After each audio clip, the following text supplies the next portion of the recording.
Estate Coffee Talk. I'm your host, Antonio, and we are here today with Armid, real estate agent, investor here in Southwest Florida, Naples in particular. Yeah. Thanks for coming, being a guest of the podcast, Armid. Thank you for having me over. Yeah, for sure. So we're gonna start a little bit, we're gonna talk a little bit investment, properties, where can we find a deal, strategies, how to go about it. But first of that, we're gonna talk about that in a minute. Tell us, where you from? Tell us your story. Yes, I was born in Albania, Eastern Europe. Mm-hmm. Yeah. My neighbor. Yes, that's right. So I originally was born in Tirana, and then I was raised with my grandma. Mm-hmm. Her house, I loved her house. Her house was beautiful. And I went and visited Italy for 6 months, I think. Okay. This was in 1997. 1997. Yeah, it was like 6 months, 9 months. That was 26 years ago. That's when is it? Okay. Mm-hmm. That's when I start seeing the world a little bit, and I was really young. I think I was 10. I was quite just in middle school or something like that. Anyways, right. Within a year later, moved to the States. I was open. You didn't like Italy? I liked Italy. It's just I was presented United States as an option. My uncle, my cousins, they moved to Michigan. Okay. And I was like, yeah, I want to go too. Let's go. I want to go where my cousins are and where my uncles and my aunts. The land of opportunities. Yeah, the land of everything. Land of opportunities, unlimited potential, and so many dreams. But when I came to Michigan, everything was so different, and I literally came with literally nothing, like maybe $20 in the pocket. Wow. Backpack, didn't know anyone. I mean, besides my cousin and my uncle and my just really very little family around, and that's what supported me to stay around. And literally, when I started, it was just learning everything from basics, learning how to read, write. In English. In English, of course, and I came without my parents, just me, myself, that's it. It was tough. It was very challenging too, because Michigan is cold as well. It's not like here in Southwest Florida. Right, oh my God. And also from Albania, it's not that cold there. Exactly, yeah. Michigan is extreme cold. It's really cold. And got familiar with the area. Moved from Michigan to Naples, Florida, 2005, just about 2005. Well, what caused you to move out of Albania, I would say, in general? Moving from Albania? What caused you to leave Albania at that early age? It's I was always curious. I was always like curiosity, and also was that wanting to know what's more out there. Mm-hmm. But when I went to Italy, I saw how things were better, and I was like, United States is way better, and I had no idea, right? You don't know until you see it. But then you see the movies, and you see all the things in the movies, like, yeah, it is better. That's where cars fly, right? Yeah, so that's where you want to go. And came to the States, of course, I started working at age 13. What was your first job caddy, in America? Caddy. Oh, wow. It was like summertime, and then I went to restaurants. I did busboy, everything in the restaurant. I was like the best worker in the restaurant. I would do everything. I would never say no. Managers loved you. Oh, I was their favorite. I would just do everything like they wanted me to do. Like I didn't care. Like I'll peel potatoes. I'll wash dishes. Whatever you wanted me to do, I was there to do it. I just wanted the opportunity, whether it was restaurant, caddying, in the golf course, or even construction. Then I started picking up construction. Mm-hmm. That was my way to being introduced to real estate. So construction was the way. My cousins introduced me to painting and flooring and so on. Basically adding value to the that's properties. Like, hey, I don't have to work in a restaurant anymore. I can work in construction. It's more value, more rewarding. I'm like, great, let's do it. And I learned everything I could in there, whether it was painting, plumbing, electrical work, everything. I started learning everything, a little bit of everything. So I did come here to Naples 2005 because construction was booming in 2005. There was a lot of demand and work, just like it is now, or it's been the last 12 months after the hurricane we had here. So every time we have a hurricane here, there's such a demand for Rebuilding. labor, right? So that's what was the motive moving from Michigan to Naples, Florida, and it's beautiful. Right. It's beautiful over here.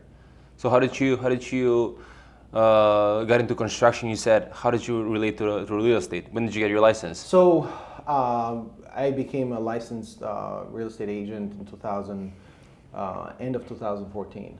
Okay, so 10 years now, huh? But the reason why I took a survey, it's like I didn't go to college, and yeah, you didn't have a college. And I felt like college was a scam. I had to pay all this money to go to work. I'm like, wow, I can just go to work. Why do I need to pay all this money to go to work, right? I can go to a trade. I can learn a business. Why? In today's, if you do the math, college doesn't make sense. The numbers don't add up. Yeah. Right, and a lot of people that finish degrees for, they don't even do the work that they finish degrees for. So it's good to have it on your badge, or have it on your resume, but it's just the bare minimum if you're applying for some kind of job. Not a lot of people have that. But imagine graduating with $100,000 in debt. Yeah. That's a huge weight. What would you do if you have $100,000 to invest in real estate? That's the question. Right. So, well, see, I think life experience is way better than book experience. Because you could read a book about real estate. Yeah. You can read a book about this and that, but if you don't do it, you learn from your past mistakes, right? You don't learn when you're succeeding. You only learn when you fail.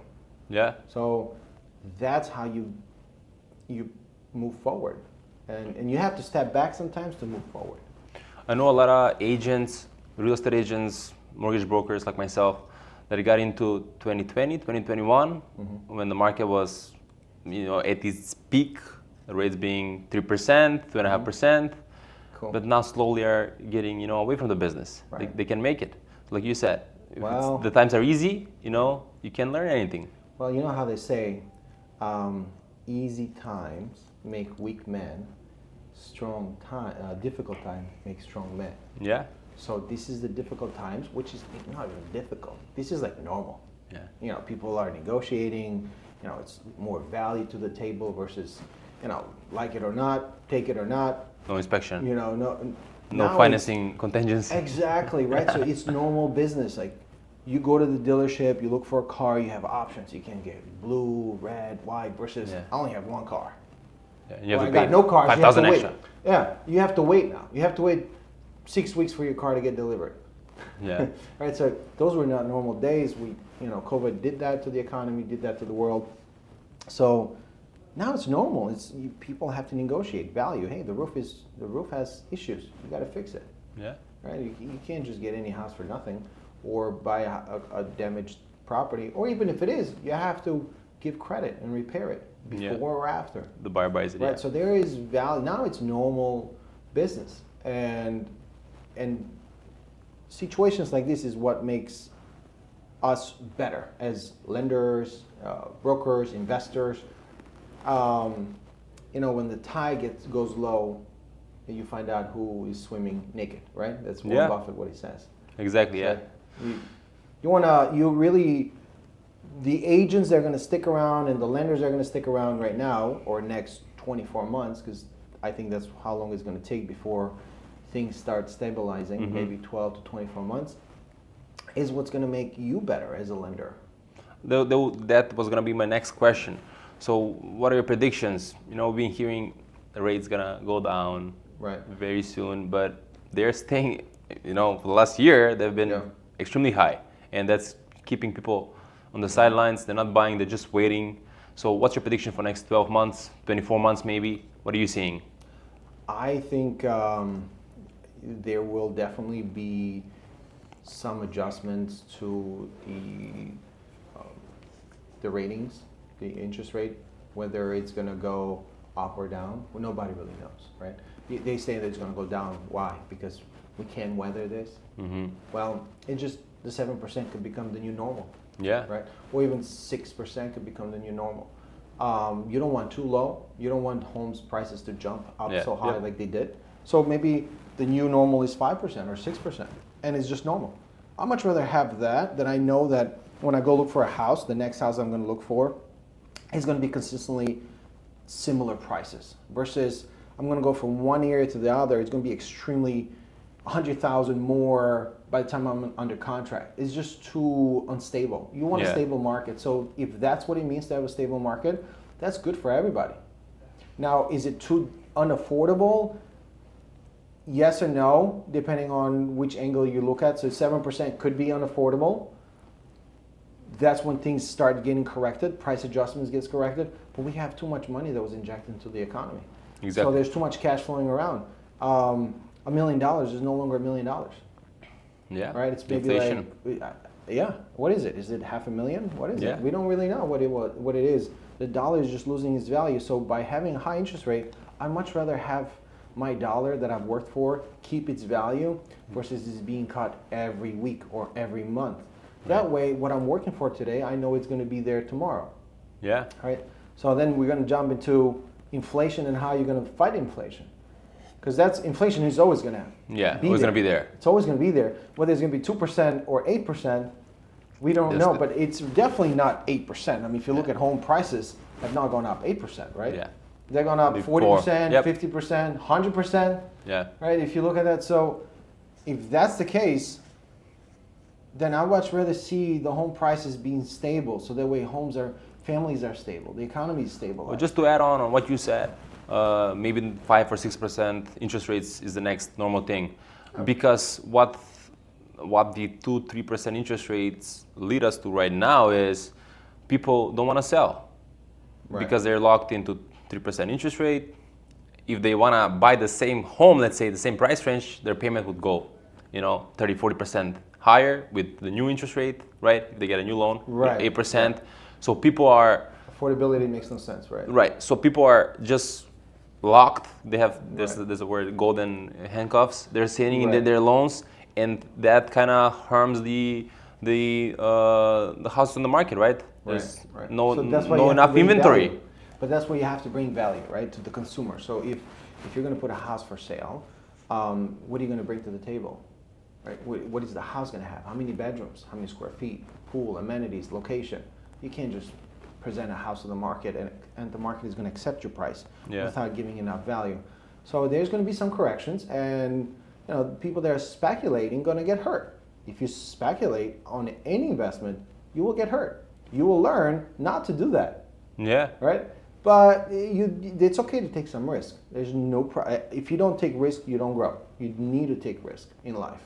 I took risk to come to this country. 13, I knew nothing.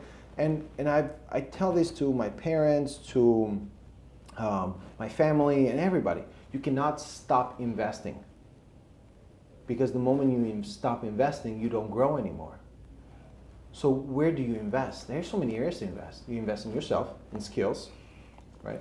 Becoming a better lender, broker. You invest in tools and equipments. Mm-hmm. And you invest in real estate, you invest in business. There's so many. You invest in stock market. But you never stop investing because you cannot afford to stop investing. Yeah, you're just missing out the boat if you don't invest. Right. Well, so it's not just missing out, but you're also not growing. And when you're not growing, you're becoming you're not able to keep up with current lifestyle, and you fall behind. And when you start falling behind, now you're not happy. And you find yourself in debt. You find yourself not happy. Why can't I travel? Why can't I do that? Or why can't I be here? Why?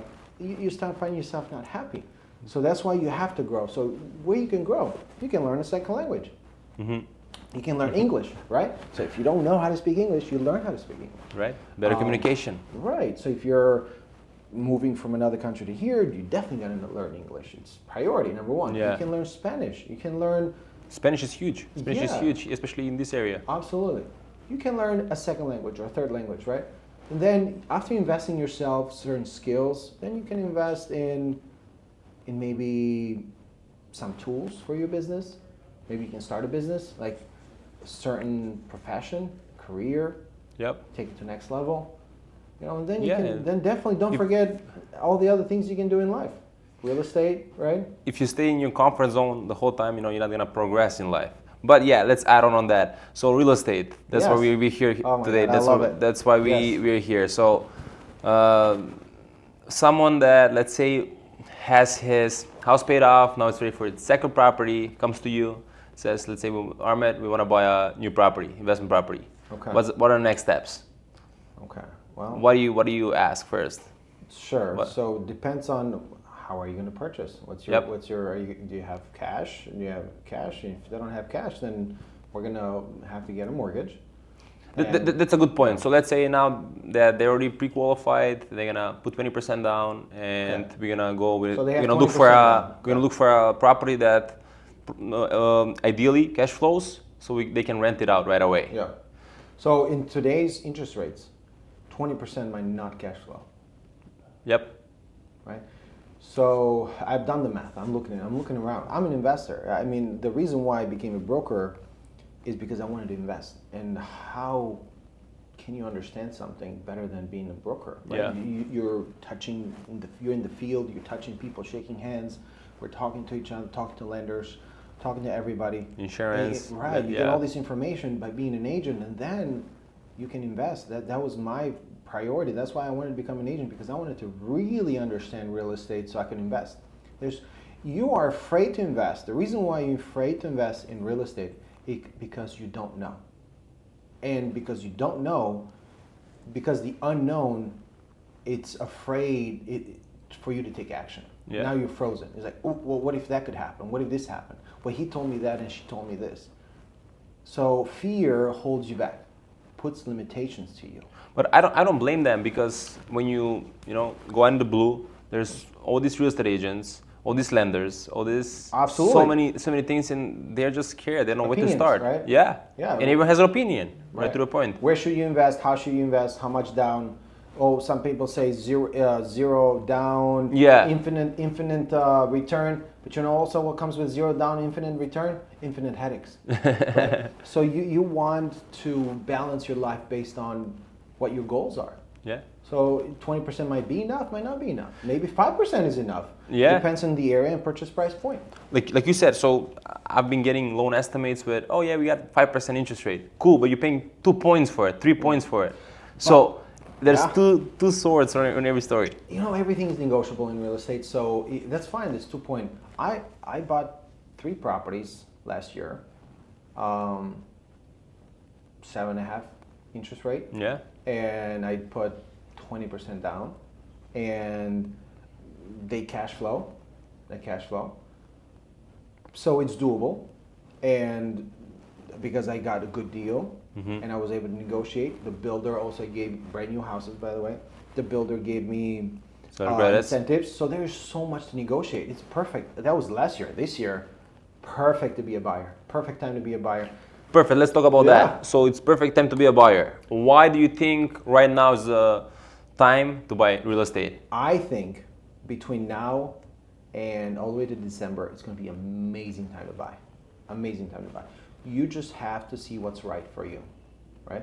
Why is it? We're going to be able to negotiate incentives and credits. And if it makes sense for you, you should do it. If it doesn't make sense for you, stop back and just watch the market. If you have credit card debt, if you have other expenses, you should fix those first, focus on those first, and then move to the investment part. You can time the market, but what's important, the time in the market. So you can buy, you bought last year, this year, next year. You can buy whenever. It's a good time to buy as long as you can get a favorable terms that work for you. But the time in the market is going to give you reward. It's going to reward you. The market is going to reward you. So it could be 5 years, 10 years, 20 years. If you're investing for 5 months or 5 weeks, not real estate, maybe something else. Yeah. Real estate is not a 5-week investment. It's a long run. Right. It's I would say 5 years minimum and up. So you put your money in real estate and you just watch it grow. And if it's too high of a risk for you because you don't have enough money, then you just wait until you're ready. Yep. You do start somewhere. I started with my first home, and I barely could scrape together $10,000. And we bought the first house together, me and my wife, and we hold on to it for 7 years, actually 8 years. And then we sold it, and it made sense to sell it. Not the perfect time to sell, not the perfect time to buy. Your time in the market, we got the equity out, we rolled it over to another piece of real estate. There you go. And then you rolled it over to another one, another one. Now you're doing 1031 exchanges. And if you don't know what that is, you can always reach out and find out. You can reach out to your realtor or even your lender if they know. I'm sure 100%, yeah. We do 1031 exchanges with a lot of our clients. It's perfect. They're buying it in works. investment property, they separate their... It's the best way to grow. Yeah. Best way to grow. 1031. Instead of paying capital gain, which can be up 30%, you just take your profits, roll to the next one. You have 6 months to invest in the next property. I met a broker when I started in the first few years. I met a broker. I met a lot of brokers, and that was the reason why I became a broker. They would say, I started with $1,000, and he had like, I don't know, 10 different commercial properties. He started with $1,000, and this was 30, 40 years ago. And I'm thinking, how do you own multi-million-dollar properties with $1,000, right? So he started with $1,000, and now he's got multi-million-dollar properties. So you can start with $10,000, $5,000, and you can end up into multi-million-dollar in real estate. So real estate can do that for you. That's a great way. With FHA loan, if you want to do 3.5%, you can buy duplex, right? You can live in contact one me today, right? And I can get you into a house with $15,000. Exactly, yeah. Right? You can, and you could be through lender credit, seller credit, builder credit. This is why it's perfect to buy right now. It's really good to buy. Interest rates, you don't have to marry them. You can date them. Yep. Right? You can always refi. That's correct. Yep. So let's just put in perspective for maybe our listeners that are not that familiar with all the real estate terms we're using. So what Armid meant was you can use some seller assistance from the seller side when they're selling their property. They're gonna give some incentives to you as a buyer. Maybe they're gonna give you, let's say, $10,000, and then you can cover with those $10,000. You can cover your closing costs. So now you only have to come up with, let's say, 3% for a down payment. yeah. And that's why we're saying it's a good time to buy, because now these times allow us to negotiate that. 3 years ago, right, when the rates were 3%, there were so many buyers that the sellers, they didn't even want to talk about seller credits or fixing something to the property that might you not like. Right. So that's a good takeaway for our listeners. Yes. The best time to buy is when others don't want to buy. That's the best time to buy. Because if there's a line for buyers, then that means there's a high demand. And when there's a high demand, then the seller has more negotiating power. Right now, we're in a balanced market, slightly towards buyers, and every market is different. Southwest Florida, this is the slower season right now during summertime. Yep. So I would say between June all the way to December, perfect time to buy. You got January, February, March. You have a lot of people coming in town. They're looking, shopping around. So you're ready for the season. Maybe you can Right. rent it out. Right. So, but buyers are always buying. I mean, if we had a really high demand during low interest rate, we still have that demand right now too. It's just unaffordable. Yeah. Right. So People can qualify. Right. So it's harder to qualify. It's harder for you to become a buyer. But that's why it's a good time to buy. If you're able to do it, do it. Go for it. Just if it's right for you, though. You don't want to take to speculate and get into something that is uncomfortable for you. Yeah. Without your means. You want to get into in a property that it's right for you. And then grow from that. From first property, second property, third property, fourth property. And eventually, now you have 10, 20, 30. And you're like, how did I get here? Right? Yeah. One thing that might be helpful for someone that's looking at the rates and something that's going to help them overcome this period is maybe temporary buy down on the rate. Like you said, we don't want to speculate too much, and you would have to qualify on the rates today, on the going rate as of right now. So you have to qualify at 8%. But a good way with the seller incentive, we can use that money to buy down the rate. For example, the rate is 7% right now in today's market. You can buy down for 2 points. So in the first year, your rate is going to be 5.5. The second year is 6.5. And the third year is going to even out from year 3 to year 30 is, let's say, the normal rate. the point with this, the idea with this is that in the meantime, the rate is going to drop and you'll be able to refinance. So you don't have to pay that premium that is right now. But you have to qualify and make sure you can afford the payment if in the worst case scenario, or 7%. Right. So right. that might be a good creative way to. There's many creative ways besides just the interest rate. There is, you have owner financing. You have subject to. You have assumable mortgages. Yeah. You can assume a loan. And there is some areas that you may or may not be comfortable with those terms. Yeah. You have FHA, conventional, right? And you have all different kinds of terms on loans. It's what works for you. If it's FHA, it's your first time home buyer, it's great benefit. VA, great benefit. If it's your second, third home, now you're doing conventional, that you're able to do conventional, amazing for you to have that opportunity. Get into a property that's going to cash flow. Right now, cash is king. Yeah. Right? We've heard that expression many times. But you know what's better than cash? It's cash flow. Right? So I would say if cash is king, right? Cash flow is the queen. Okay. So who is the most powerful piece in the chessboard? Cash flow, yeah. Right. So now the king is powerful because the game is all about. Do you play chess, by the way? I love chess. We should play chess. Right. So and that's real estate. Real estate could be chess or checker, however you strategize. But if you're gonna think in the chess way, and your cash, how you're gonna move your cash, you can be the king, right? Because it matters. Yeah. Cash matters, having cash. But then how you move your cash, it really matters, and your cash flow. So that's the queen, right? She's moving left and right. She's always moving around. Yeah. So that's powerful. Without cash flow, cash can dry up. Now, without the queen, the king can get attacked pretty easy. So your but the king by its side, you can always help him out. Right. So, but the king really needs the queen, right? Yeah. Because that's the most important figure. You don't want to lose the queen. You want to keep the queen. So you got to keep having cash flow. If your property is consistently taking money from you versus the other way around, you want the cash flow. So it's important to choose wisely on your properties. The cash flow matters. So I would say cash is king and the cash flow is the queen. Perfect. Yeah. So there's a lot of a lot of creative ways to go about the financing of the property or just get into the property. I don't know if you know, but for multifamily homes, multifamily properties,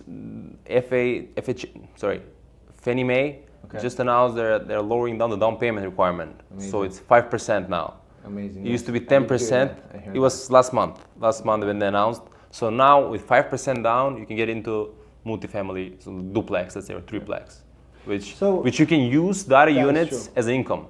So you can live in one, and you can use. That's a good strategy. Yeah, the other one's for income. So just, I don't know if you were aware of that. Owner-occupied investor, absolutely. That's an amazing strategy. It's better. This is probably the easiest way to scale up. Right, better than paying rent. Just get into the right duplex or fourplex that makes sense for you in the area that works for you. Why pay rent $3,500 or $2,000, $2,500 versus when you probably might break even on a duplex or fourplex, depending on what they're renting out for. So if you run some numbers and it makes sense for you, go for it. And that was the first property that I told my wife when we purchased our first one. I was really skeptical about purchasing my first house. Yeah. I was like, look, this was 2010. Everybody lost their home. And I was like, well, why would we want to buy a house? Why? It's like, well, it's a house. It's, it's a place where we're going to have a place. I'm like, okay, great. I'm like, well, if it's less than rent, I'm on board. Otherwise, I'm not on board. So here comes our mortgage. You ready? $600 a month. Wow. This was 2010. Okay. Rent was $900. Mm-hmm. That same place right now, it's renting for $2,000. So if you think about it, if rent was $900, 2010, today is $2,000. 2030 is going to be. So if you're happy renting right now, 10 years from now, you're not going to be happy renting. I promise you. And your your mortgage is going to be fixed throughout 30 years. So $600 was our mortgage. And I was like, okay, let's go. Let's do it. But it came with a down payment. We had to put $10,000. I mean, not everybody could come up with $10,000 at the time. At that time, yeah. That was one thing that I was always good at is saving. You have to. Saving is good, but you better use your saving towards investment because saving goes away very quickly. You cannot become a millionaire through saving. Yeah. You can only become a millionaire through investing. 100%. 100% agree with that. You cannot. Yeah, I mean, it might take you 30 years if you're going to become a millionaire through saving. Yeah, I mean, definitely there's saving. We are promoting real estate, obviously. That's our jobs, to promote real estate, to give our opinion about it. There's different ways. Crypto is pretty popular. Right. Crypto is, if you know to pick your sure. coins, whatever. So I'm not that into crypto, by the way. Right. So, but there's definitely a lot of ways. But saving is probably not you're losing money if you're having your money in the savings. The best investment is to invest in yourself. Yeah. The best first investment. Invest in yourself because nobody can take it from you. Yeah. The more money you invest in yourself, the higher the return. It's infinite return. So if you invest into classes that are $10,000, $20,000, now we're going back to college. Yeah. But it depends what you learn in college, right? What are you going to learn? The math and ABC again? I've learned that already. Yeah. You really need to learn life skills and really specialize in something. That's the first best investment. And then once you start accumulating and getting rewarded for it, you can leverage your rewards on investments that make sense. But real estate is solid. It's tangible. You can buy it, hold on to it, it'll be there. Everything else kind of moves around. Stocks, it depends where you invest in stocks, ETF or S&P 500 or right. Or areas that... They're saying that for S&P 500, like you mentioned, the stocks, there's a big bubble there, but we're gonna leave that maybe for some other time. Yeah, I mean, you don't know which way it's gonna go. If history shows it will continue to appreciate. History shows that way, so does real estate. But here's what I like about real estate. I can touch it. It'll be there. I'll wake up, it'll be there, right? Stocks, I don't know. It'll be there today, tomorrow, it's gone. Never know, yeah. Right? They might go up, down, left, right. Real estate is there. I can go to that house or that apartment and I can check myself in. I can walk to the beach and I know it'll be there. They'll be there and it's going to continue right. to appreciate throughout the years. Oh. I know you called me the other day, last week. That's how we got together for this podcast.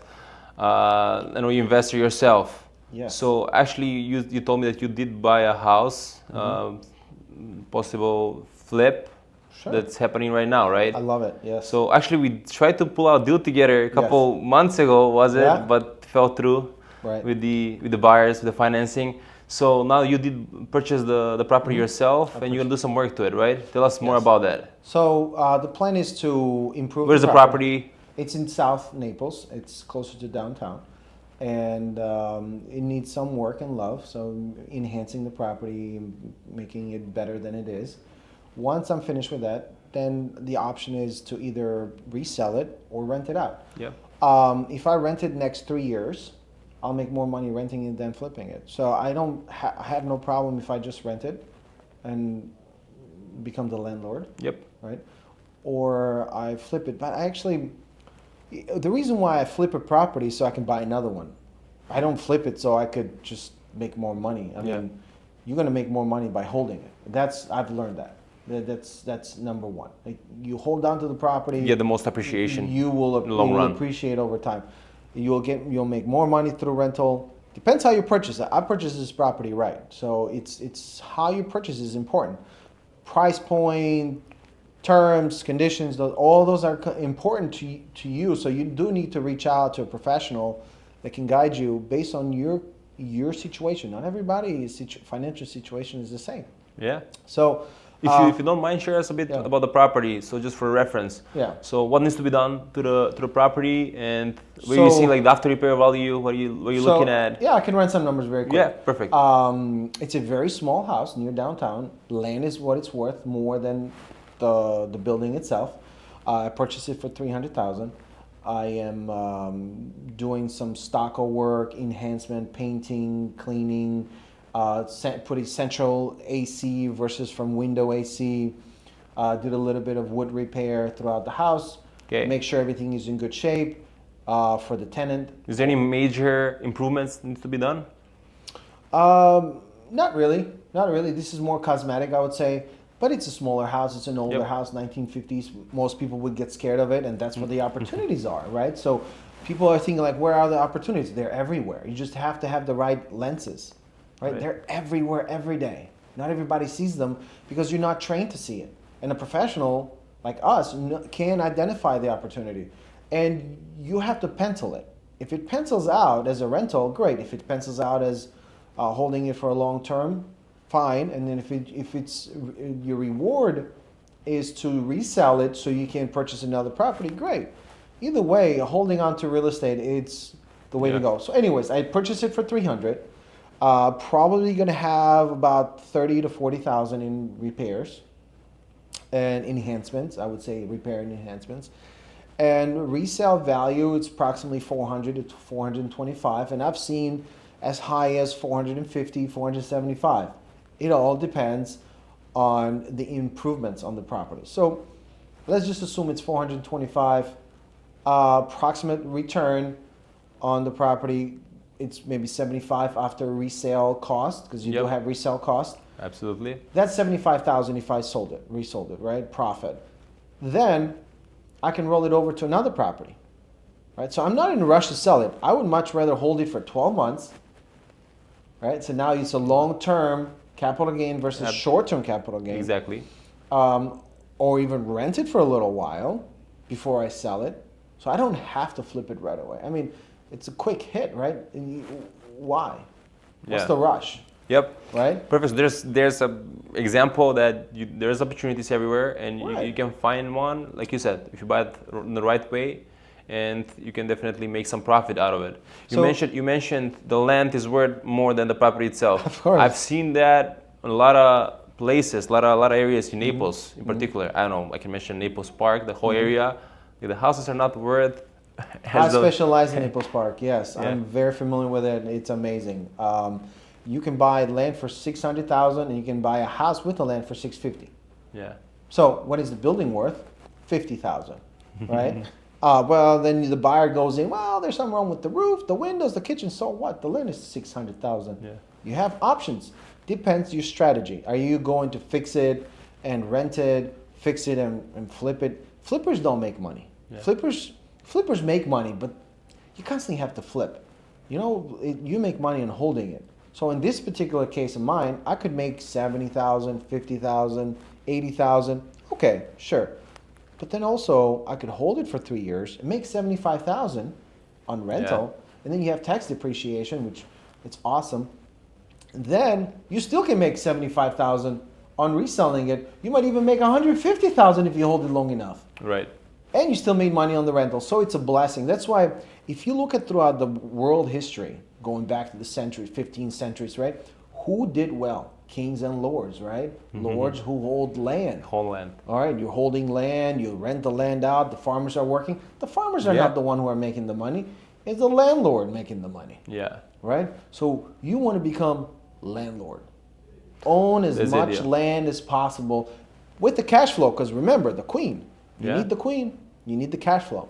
You mentioned earlier for the fix and flippers, and even when we're talking about your flip, maybe you're not gonna make that much money, but when you're first time fix and flipper, maybe it's a good way for you to just learn the process. Absolutely. How to hire all the people, everything that goes with it, from the land perspective, working with a real estate agent, find the right deal, and then as you come to a level where you make a couple flips a year, now the expenses are on the lower side, and you're getting more of the profits. It's a beautiful game.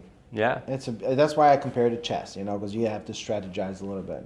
So you have cash flow, you have to make sure you're protected, insurance, due diligence, you got to have your soldiers in the front line, right? Yeah. That's who your inspector, right? And then you got to have the bishop. The bishop maybe is the lender. Yeah. Right? Yeah. Your realtor, who's the realtor? I don't know. Who would that be? What do we say, the realtor? knight? Well, the night maybe. Definitely after the NAR lawsuit that we're having, the realtors will have to, work a little bit on the value they're bringing. I mean, not work on the value they're bringing, but more so the message they're sending to the buyers. Yeah. But you said it perfectly earlier. You gotta find the right land, what needs to be done. When you have a professional by your side, it can guide you through all that process. You have to have a strategy. That's why I love chess. I mean, I started playing chess since I was 10, I'd say 10, 8, 9. I haven't played in 10 years, but you have to play chess, man. I love chess because you have to strategize. Your brain is working, right? Yeah. So when your brain is working, that's what you want to do. Here's the thing.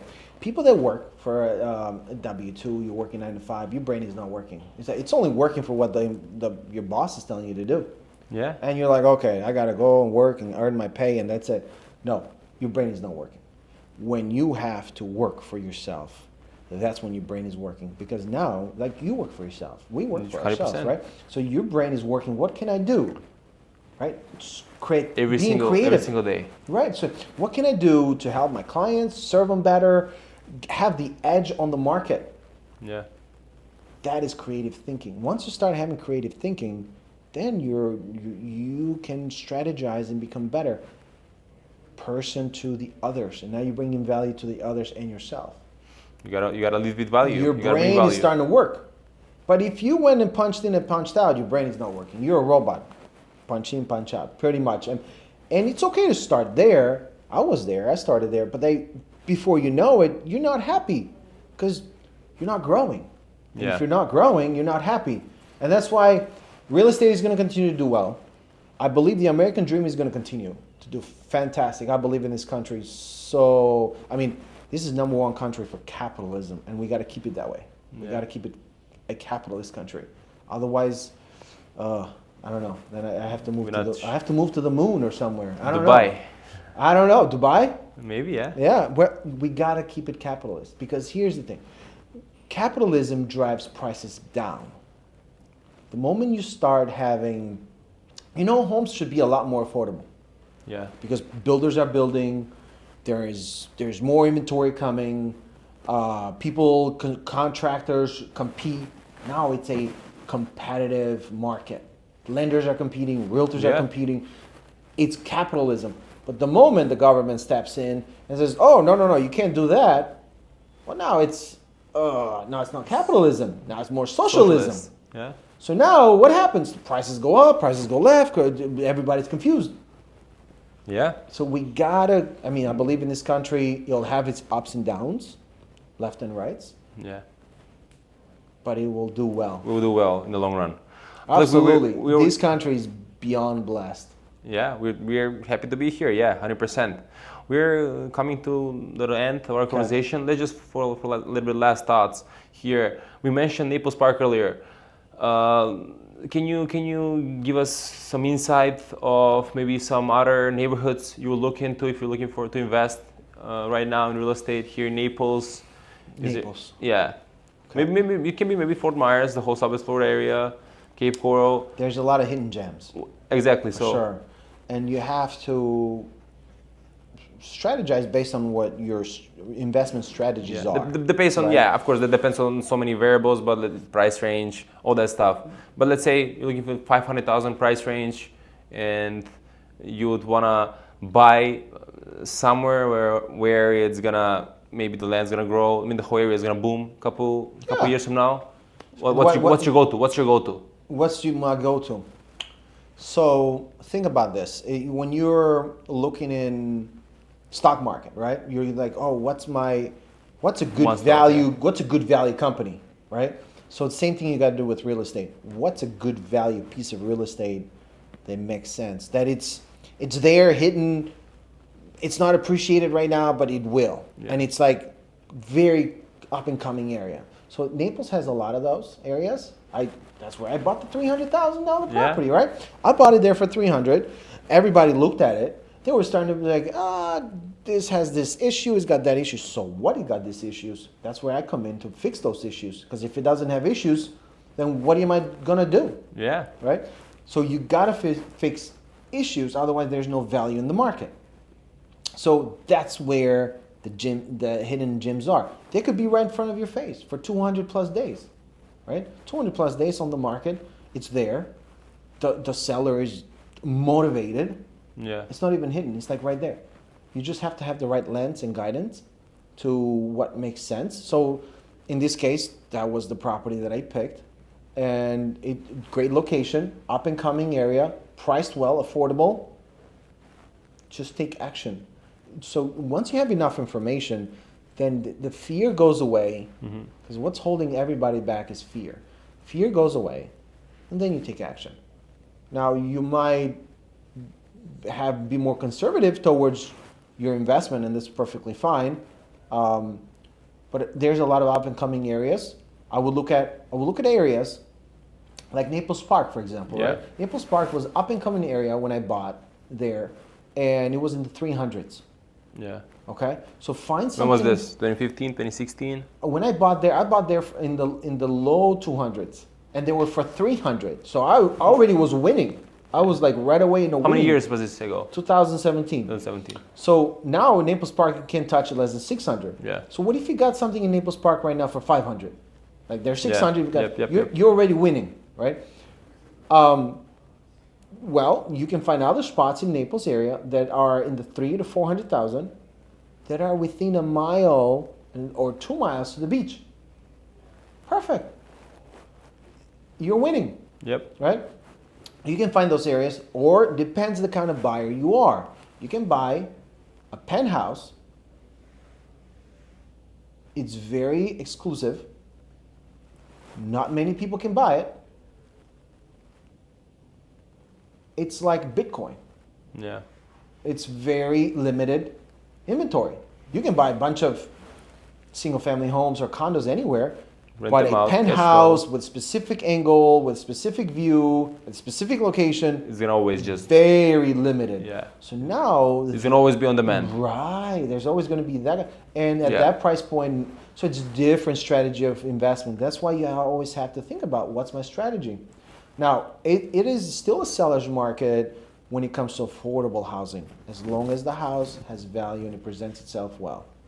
Right. $300,000 home, there's a huge demand for it. Yeah. Right? As long as it's located in a good location, presents well, has all the amenities. Single family home, you can't beat it, yeah. Huge demand. So that's a seller's market. $1.5 million home, plenty of it on the inventory, but it needs a lot of repair. Buyer's market. Yeah. For sure. So you just gotta pick your poison. Right. We're in a buyer's market right now, like you were saying. It's a good balanced market. Good balanced market as far as like you were saying, the more affordable homes, we still can see that the sellers getting a lot of offers for those kind of homes, but they're still offering to help with, seller assistance. Absolutely. Seller's assistance is a great benefit for buyers, and builders give that incentive. Yeah. It helps the buyer. It gets the job done for the seller. It's a win-win situation. Perfect. So we're gonna have Armid's information here. Yes. So he's investing in real estate heavily himself, helping a lot of buyers also achieve their real estate dreams. Start investing in real estate, especially here in Southwest Florida. So Armid, thank you so much for being thank you. with us hey man, we today. Can do this again next time. We can do this again.